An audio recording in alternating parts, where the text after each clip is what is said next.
আমি এই ধানের শীষের মর্যাদা ইনশাল্লাহ রেখে ছাড়ব। রূপগঞ্জ আবার ইনশাল্লাহ এই রূপ ইনশাল্লাহ ফেরত চলে আসবে। মার্কা মোদের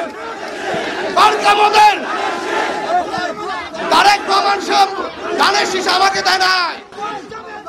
তারেক রহমান সাহেব ধানের শীষ দিয়েছে আপনাদেরকে, রূপগঞ্জবাসীকে।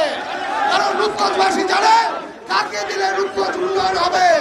তারেক রহমান জানেন কাকে ধানের শীষ দিলে উন্নয়ন হবে। তারেক রহমান সাহেব তাকেই ধানের শীষ দিয়েছে, যাকে দিলে উন্নয়ন হবে। রূপগঞ্জের মা বোনরা শান্তিতে থাকবে। রূপগঞ্জের আমাদের দলীয় ভাইরা এত কষ্ট করেছে, এত সংগ্রাম করেছে, তাদেরকে দেখে শুনে রাখবে, তাদেরকে দিয়েছে। ইনশাল্লাহ আমি কথা দিয়ে যাই রূপগঞ্জবাসীকে, ধানের শীষ আমাকে যখন দিয়েছে আমি এই ধানের শীষের মর্যাদা ইনশাল্লাহ রেখে ছাড়বো। আমি এই ধানের শীষের মর্যাদা রেখে রূপগঞ্জের প্রতিটি ঘরে ঘরে আলো ইনশাল্লাহ চালিয়ে ছাড়বো।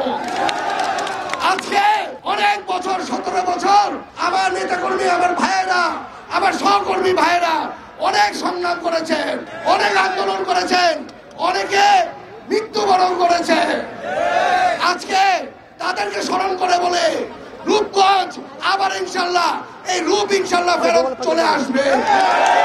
রূপগঞ্জের যে রূপ নিয়ে চলে গেছিল এই রূপটা ফেরত এসে রূপগঞ্জের প্রতিটি ঘরে ঘরে আলো ইনশাল্লাহ জাগবে। যাক, আমি আর বেশি কথা বলতে চাই না।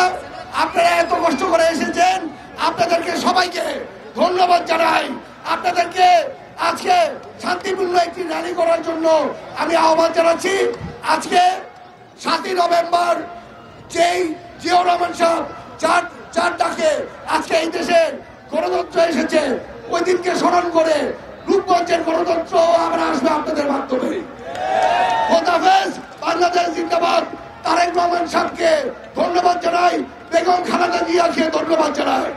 আরেকটি জিনিস, ওনারা দিয়েছে ধানের শীষ, আমরা ওনাকে একটু উপহার দিতে চাই। উপহারটা হলো সারা বাংলাদেশের সর্বোচ্চ ভোটের মাধ্যমে ইনশাল্লাহ ধানের শীষকে বসায়।